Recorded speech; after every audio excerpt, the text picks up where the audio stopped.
မင်္ဂလာပါရှင်။ရုံးကတိချန်ရဲ့နောက်ဆုံးရသတင်းကိုတင်ဆက်ပေးပါမယ်။မြောက်လိုင်ရဲ့ဥပဒေတရားပြည်ပရောက်မြန်မာနိုင်ငံသားတွေအားလုံးနိုင်ငံကူလက်မှတ်တက်တန်းတို့ရဲ့လာဝကမှာ UID မှတ်ပုံတင်ထားခြင်းမရှိပါကမြန်မာနိုင်ငံသို့သာမဖြစ်မနေပြန်ပြီး passport တက်တန်းတို့ရမည်။ဂျပန်မြောက်လိုင်ကပြဋ္ဌာန်းလိုက်တဲ့နိုင်ငံကူလက်မှတ်ဥပဒေတရားပြည်ပရောက်မြန်မာနိုင်ငံသားတွေအားလုံးနေဖြင့်နိုင်ငံကူလက်မှတ်တက်တန်းတို့ရမှာလာဝကမှာ UID မှတ်ပုံတင်ထားခြင်းမရှိပါကမြန်မာနိုင်ငံသို့ပြန်ပြီး passport တက်တန်းတို့ရမည်ဖြစ်ကြောင်းပြည်ထောင်ဝန်ကြီးဌာနမှရရှိတော်ကပြောပါရယ်။မတ်လ19ရက်နေ့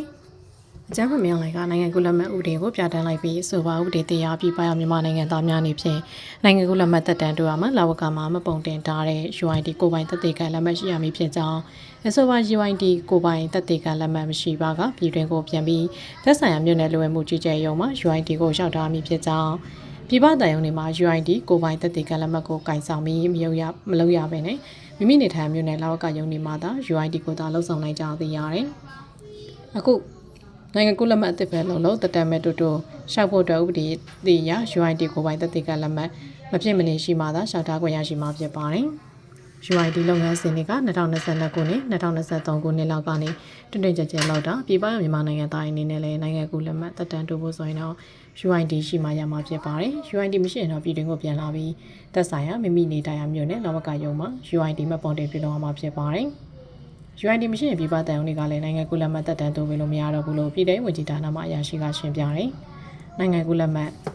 ်ဆိုင်ရာဥပဒေရဲ့ပုံမှန်9ပုံမှန်ခွဲကားကြီးပုံမှန်ခွဲ9မှာနိုင်ငံကူးလက်မှတ်ပြုလုပ်ခြင်းတက်တန်းတိုးခြင်းပါဝင်နိုင်ငံကူးလက်မှတ်လျှောက်ထားခြင်းတွေအတွက်ကိုယ်ပိုင်သက်သေခံလက်မှတ်ကိုတင်ပြမိဖြစ်ကြောင်းပြဋ္ဌာန်းတယ်။ထို့အပြင်ပြည်ပနိုင်ငံတွေမှာရှိတဲ့တန်ရုံတွေကောင်စစ်ဝင်ရုံတွေကပြည်ပရောက်မြန်မာနိုင်ငံသားတွေရဲ့နိုင်ငံကူးလက်မှတ်တွေတက်တန်းတိုးခြင်းပါဝင်နိုင်ငံကူးလက်မှတ်ထုတ်ပေးခြင်းတွေအတွက်နေပြည်တော်ရှိမြန်မာနိုင်ငံကူးလက်မှတ်ထုတ်ပေးရုံးပွဲမှာသာပြန်လည်ခွင့်ပြုချက်တောင်းရမည်ဖြစ်ကြောင်းပြည်ပရှိမြန်မာတန်ရုံတွေကနိုင်ငံကူးလက်မှတ်တက်တန်းတိုးခြင်းနဲ့ထုတ်ပေးခြင်းကိုဥပဒေသင်မှာနေပြည်တော်ခွင့်ပြုချက်မရှိဘဲနိုင်ငံကူးလက်မှတ်ထုတ်ပိုင်ခွင့်တက်တန်းတိုးပေးလုပ်ပိုင်ခွင့်တွေကိုတားမြစ်ထားတယ်။ရင်းပြည်နိုင်ငံကူးလက်မှတ်ကို electronic passport ပြောင်းလဲပါကလည်းပြည်ပရောက်မြန်မာနိုင်ငံသားတွေအားလုံးပြည်တွင်းကိုပြန်ပြီးရတာ electronic passport ပြန်လည်ရောက်ထားမိဖြစ်ကြောင်း electronic passport ထုတ်ပေးခြင်းကိုနေပြည်တော်ရှိမြန်မာနိုင်ငံကူးလက်မှတ်ထုတ်ပေးရုံကတိုက်ရိုက်ထိန်းချုပ်ထားကြောင်းသိရတယ်။ electronic passport ကတော့2029ခုနှစ်မှာစတင်မယ်လို့သိထားတယ်။အခုကတော့ပြင်ဆင်နေတော့မယ်။တကယ်လို့ electronic passport တင်မယ်ဆိုရင်လည်းပြည်ပမြန်မာနိုင်ငံသားတွေ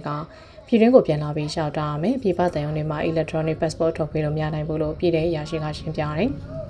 ဂျပန်စစ်တပ်ကနိုင်ငံကူးလက်မှတ်မကန်ရှောက်ထားခြင်းအတူပြုလုပ်ခြင်းတပားသူရဲ့နိုင်ငံကူးလက်မှတ်ကိုတုံးဆွဲခြင်းတွေအတွက်အနည်းဆုံးထောင်ဒဏ်3လကနေအများဆုံးထောင်ဒဏ်9နှစ်အထိချမှတ်နိုင်ကြောင်းပြဋ္ဌာန်းတယ်။ဆက်လက်ပြီးပခုတ်ကူရှိပြူစောတိရွာရဲနဲ့တပွဲမြို့ပေါ်ရှိစစ်ကောင်စီပြည်မှတ်တွေကိုရှော့တိုက်ဒရ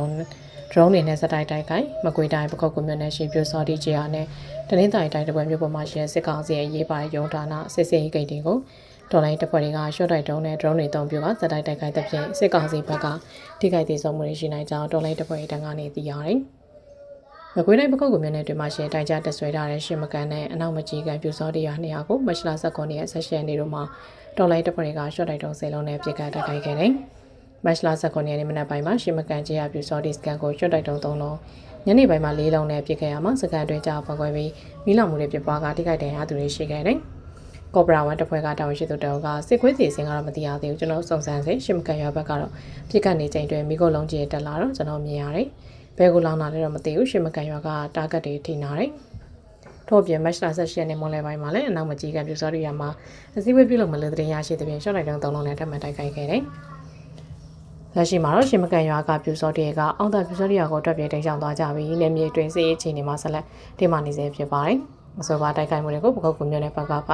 ကော့ဘရာဝက်လက်နက်ကြီးတပ်ဖွဲ့နဲ့အေယာတောက်တပ်ဖွဲ့တို့ကပူးပေါင်းဆောင်ရွက်ခဲ့ခြင်းဖြစ်တယ်။အလားတူတနင်္သာရီတိုင်းတပွဲမြို့ပေါ်မှာလည်းမရှာ17ရက်ကနေ18ရက်အတွင်းစစ်စင်ကရဲစကန်နဲ့ဝန်ထမ်းအရာတွေကို T5 Win Drone တပ်ဖွဲ့က60မမပုံးတင်နဲ့ချိန်ကျဲချတိုက်ခိုက်ခဲ့တယ်။မတ်လ14ရက်နေ့နဲ့15ရက်နေ့မှာတနင်္သာရီတိုင်း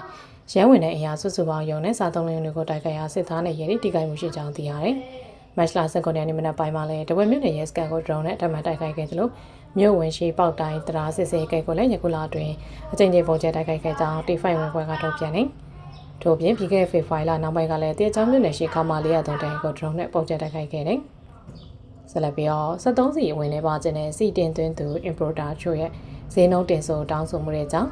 73စီရောင်းဆိုင်နေစီခွဲရမြပဲဆိုင်ကျိုးစတင်ပိတ်ထားရမြန်မာနိုင်ငံရဲ့73စီကဏ္ဍမှာ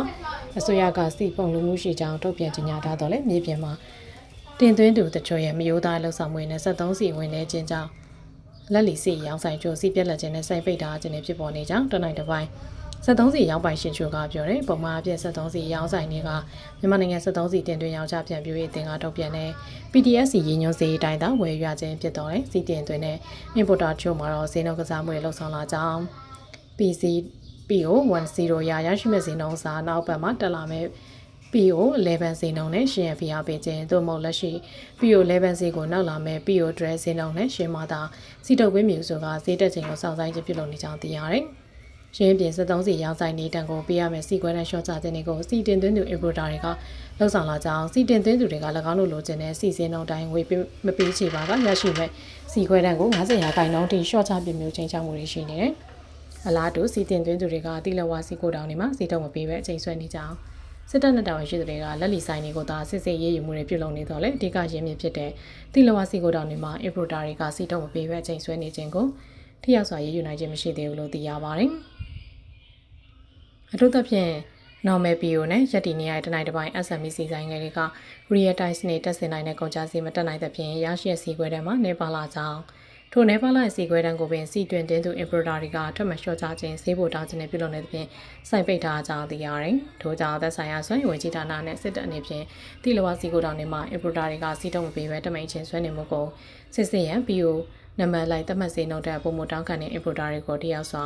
အရေးယူရန်ခွဲတန်းနဲ့ပါတဲ့ SME ဆိုင်ငယ်တွေပေါ်ဖိအားပေးမှုကိုတားဆီးပေးရန်စီရောင်းဆိုင် function တွေကရေးပေါ်တောင်းဆိုကြပါတယ်။နောက်ဆက်အားပေးကြတဲ့အတွက်ဒုဝန်ကျေးဇူးတင်ရှိပါတယ်ရှင်။